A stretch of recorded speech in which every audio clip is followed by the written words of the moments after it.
Bismillahirrahmanirrahim. Assalamualaikum warahmatullahi wabarakatuh. Alhamdulillah wa syukurillah wa la hawla wa la quwwata illa billah wa ba'd. Rabbi shrah li sadri wa yassir li amri wa hlul 'uqdatam min lisani yafqahu qawli. Wa subhanaka la ilma lana illa ma 'allamtana innaka antal alimul hakim. Amma ba'd. Masya Allah, Masya Allah. Ini ada tuan guru ini. Ustadz Az-Zimam Aulia Rahman. Insya Allah kita akan membahas kali ini bagaimana ruqyah itu membuahkan hasil. Sebelumnya Allah Subhanahu wa taala telah berfirman, A'udzubillahi minasyaitonir rajim. Bismillahirrahmanirrahim. وَنُنَزِّلُ مِنَ الْقُرْآنِ مَا هُوَ شِفَاءٌ وَرَحْمَةٌ لِّلْمُؤْمِنِينَ وَلَا يَزِيدُ الظَّالِمِينَ إِلَّا خَسَارًا. Al-Isra 82. Dari firman Allah Subhanahu wa taala ini harus ada yang perlu kita pahami. Yang pertama yaitu kata-kata syifa. Sebagaimana para ulama mengatakan, ikhtalafal ulama fi kauni syifa ala qaulain. Ya, para ulama berbeda pendapat tentang memahami kata-kata syifa. Di antara mereka dia mengatakan syifaun lil qulub bizawalil jahl, yaitu syifa untuk hatinya, ya, jiwanya, untuk menghilangkan kebodohan, membasmi kejahilan. Dan yang kedua yaitu syifa minal amrad az-zahir, ya, kesembuhan yang mana itu mempengaruhi penyakit-penyakit secara fisik, secara abdan, yang secara nyata. Dan dari mualliful kitab, pengarang kitab ini mengatakan bahwasanya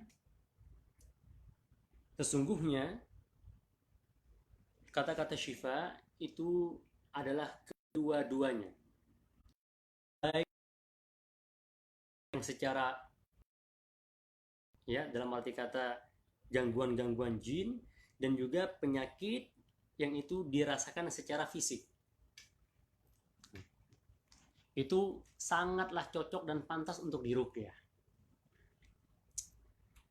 Kemudian ada hadis yang mengatakan, ya, bahwasanya Rasulullah sallallahu alaihi wasallam, ya,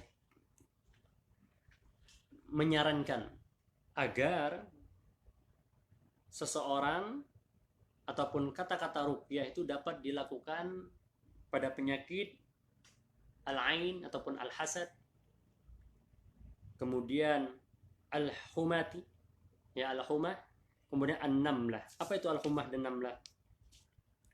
Al-humah itu adalah semacam penyakit orang yang disebabkan karena tersengat ataupun terkena racun, baik itu racun yang berbisa seperti kalajengking, ular, ya, ataupun racun yang kita makan ataupun yang kita minum tanpa kita sengaja, yang tidak kita ketahui. Itu sangat bisa diruqyah. Ini Rasulullah yang mengatakan, bukan saya, tapi Rasulullah Shallallahu Alaihi Wasallam. Yaitu hadis sahih diriwayatkan oleh Muslim. Kemudian al-ain dan hasad kita tahu, untuk menahan atau hasad. Kemudian yang terakhir itu adalah an-namlah. An-namlah ini semacam, kalau di sini itu adalah penyakit kulit ataupun semacam bisul dan sejenisnya. Insya Allah itu bisa diruqyah dan sembuh. Syekh Dr. Sa'ad Said Ahmad Abdu dalam kitabnya Maradhus Sihar mengatakan beliau pernah meruqyah orang yang punya penyakit an-namlah ini, ya, penyakit kulit ataupun semacam bisul ini. Dan beliau mengatakan ataupun membacakan ayat, yaitu surat Thaha yang berbunyi wa yas'alunaka 'anil jibali faqul yansifuha rabbi nasfa wa yadharuha qa'an safsafa la tara fiha 'iwaja wala amta. Yaitu surat Thaha 105. Beliau membaca ini, ya. Dan alhamdulillah penyakit kulitnya tersebut ataupun bisul, semacam bisul tadi, itu sembuh dengan izin Allah Subhanahu wa taala dan tidak meninggalkan bekas sama sekali. Masya Allah, tabarakallah. Ya. Dan juga beliau juga membaca surat Al-Baqarah, yaitu ayat ke-60. Fakul nadrib bi'asakal hajara fanfajarat min husnata asyarata aina. Ya, Al-Baqarah ayat 60. Beliau baca terus berulang-ulang. Ya, beliau baca pada malam harinya, ketika pagi-paginya selesai. Ya. Dan membacakan itu pagi-paginya selesai, dalam arti kata kempes dan hilang keluhan yang ada di kulitnya. Masya Allah, tabarakallah. Baik. Solihin dan solihat yang dimuliakan oleh Allah Subhanahu wa taala. Setidaknya ada 3 syarat supaya ruqyah yang kita jalankan itu benar-benar membuahkan hasil sesuai yang kita harapkan ataupun yang kita inginkan. Yang pertama, yang paling mendasar itu adalah niat. Ya. Karena apa? Rasulullah SAW bersabda, "Innamal a'malu binniyat wa innama likulli imri'in ma nawa." Sesungguhnya segala amal perbuatan itu semestinya dilandasi dengan niat. Niat kita untuk berobat, niat kita untuk diruqyah dan untuk meminta ruqyah. Ini harus kita pahami, apa niatnya? Niatnya adalah mencari ridha Allah atas ikhtiar kita, atas usaha kita. Ya. Kalau kita sudah mencari ridha Allah, apapun hasilnya setelah kita berikhtiar, setelah kita berusaha, kita akan lapang. Lapang. Entah itu Allah berikan kesembuhan sama Allah, atau maaf, kadang-kadang ada yang salah pasien yang kita ruqyah meninggal dunia, ada. Tapi insya Allah kita akan lapang, kita akan menerima segala ikhtiar kita. Ini yang pertama. Kemudian yang kedua itu adalah sidqur raqi.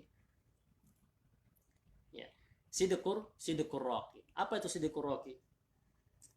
Sang peruqyah itu benar-benar percaya sepenuhnya, ya, mengimani seutuhnya atas apa yang ia ikhtiarkan, apa yang ia lakukan. Dia meyakini ini adalah benar dan ini adalah dicontohkan oleh Rasulullah SAW. Dia mengamalkan dan dia mempraktekannya. Kemudian yang ketiga, yaqinul marqi. Yaqinul marqi yaitu sang marqi, pesakit, dia yakin. Yakin dengan sebenar-benarnya atas apa yang ia lakukan, ikhtiar yang ia tempuh. Dia harus yakin. Ya. Kenapa? Karena terkadang-kadang tidak matching antara sang peruqyah, ya, dan sang raqi ataupun sang marqi ini nggak matching. Sang ruqyahnya, sang peruqyahnya ataupun ustadznya itu sangat yakin sekali, sidqur raqi, dia yakin, tapi terkadang-kadang yang marqi ini, yang pesakit ini nggak yakin. Saya ini sembuh nggak ya kira-kira? Sembuh nggak ya kira-kira? Bahkan ketika dia datang pun, itu dia pengen coba-coba. Saya pengen coba ruqyah, kira-kira bagaimana? Saya pengen coba inilah di ruqyah. Itu nggak bisa, ya. Seakan-akan dia meragukan firman Allah, dia meragukan mukjizat yang Allah Subhanahu wa taala turunkan ini. Ini nggak bisa. Karena dalam hadis qudsi mengatakan, ana inda dhanni abdi. Kata Allah. Saya sesuai dengan prasangka hambanya. Kalau sang pesakit aja, sang pasien ini tidak yakin, yakinul marqi, ya, sang pesakit aja yang diruqyah itu tidak yakin, bagaimana Allah Subhanahu wa taala akan menyembuhkannya, akan mengangkat penyakitnya, akan memberikan rahmatnya. Ini mengganggu dan mengurangi keimanannya. Sehingga sah-sah saja mungkin ruqyah sana sini segala macam belum ada hasilnya. Karena apa? Karena dia tidak yakin dengan ikhtiarnya. Bagaimana? Al-Quran itu adalah mukjizat. Kita masih meragukan mukjizatnya Allah Subhanahu wa taala, sedangkan Allah Subhanahu wa taala telah berfirman dalam surah Al-Hasyr, "Lau anzalna hadzal Qur'ana 'ala jabalin la ra'aitahu khashi'an mutasaddian min khasyatillah." Seandainya apabila kami turunkan Al-Quran secara menyeluruhnya, secara utuhnya, kami berikan ke atas gunung, la ra'aitahu khashi'an mutasaddian min khasyatillah, tentu kalian akan melihat gunung itu, ya, akan bergetar, ya, saking kepada Allah Subhanahu wa taala sang makhluk, ya, bergetar saking takutnya kepada Allah Subhanahu wa taala sang Khalik, yang mana ini adalah mukjizat yang tidak ada perubahan, tidak ada revisi, dan tidak ada tandingnya dengan perkembangan ilmu serta teknologi pada zaman ini. Nggak ada. Ini kita harus benar-benar yakin. Nah, terkadang-kadang ini nggak matching ini antara ustadznya, sang peruqyah, dengan sang pesakit. Itu doanya nggak sama-sama, istilahnya sama-sama matching, ya. Makanya usahanya ataupun hasil daripada ruqyah itu kurang optimal. Kurang optimal. Karena dia tidak yakin tadi. Sedangkan dalam hadis yang lain Rasulullah SAW mengatakan, "Ud'ullaha wa antum muqinun bil ijabah. Wa antum muqinuna bil ijabah." Berdoalah kepada Allah, memohonlah kepada Allah Subhanahu wa taala, dan Anda yakin bahwasanya apa yang Anda panjatkan kepada Allah Subhanahu wa taala, Allah Subhanahu wa taala akan kabulkan. Ya.